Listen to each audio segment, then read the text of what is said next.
పార్వతీపురం పాత బస్టాండ్ నుండి ప్రారంభమైన అరకు కూటమి ఎంపీ అభ్యర్థి కొత్తపల్లి గీత నామినేషన్ ర్యాలీ. ఈ కార్యక్రమానికి కేంద్ర గ్రామీణాభివృద్ధి శాఖ మంత్రి ఫాగన్ సింగ్ గారు ముఖ్య అతిథిగా హాజరయ్యారు. కేంద్ర మంత్రి పలువురు ఎమ్మెల్యే అభ్యర్థులతో కలిసి ర్యాలీ. కొత్తపల్లి గీత నామినేషన్కు మద్దతుగా రోడ్డు పొడవునా బారుడు తీరి నినాదాలు చేస్తున్న బీజేపీ, టీడీపీ, జనసేన నేతలు, ప్రజలు. ఈ రోజు నుంచి మనం చెప్తాం, నిన్ను తొక్కడానికి అయితే పార్వతీపురం చరిత్రలో బీజేపీ నించోడు.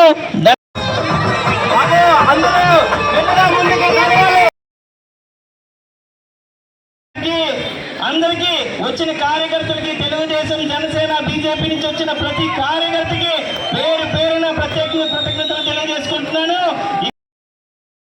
यहाँ पर हमारे वुमेन्स की जो संख्या है, मैं बधाई देना चाहता हूँ सभी हमारे माता और बहनों को, और हमारे कैंडिडेट भी गीता जी को भी, उनके साथ में यहाँ पर जो टीम है। भाई और बहनों से मैं प्रार्थना करता हूँ कि सरकार ने जिन ऊंचाइयों को छुआ है, आप कनेक्टिविटी के दृष्टि से आप देखिए, आज पूरे देश की सुरक्षा के दृष्टि से देखिए, हर क्षेत्र में वुमेन्स के लिए SHG ग्रुप, ये हमारा संकल्प है।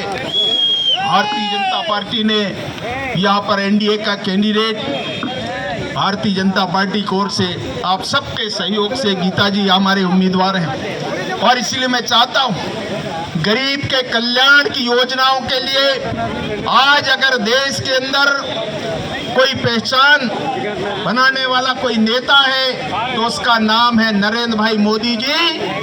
और इसलिए हर व्यक्ति के लिए, चाहे आवास के लिए, गरीबों के कल्याण के लिए, उज्ज्वला की योजना, लोग चाहते हैं कि एक बार तीसरी बार भारत के प्राइम मिनिस्टर नरेंद्र मोदी जी को बनना चाहिए। పక్కా గీతక్క విజయం పక్కా అని మిమ్మల్ని అందరినీ చూస్తుంటే తెలుస్తుంది.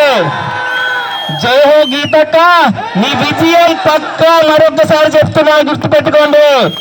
ఎప్పుడూ లేని విధంగా ఈ రోజు పార్వతీపురం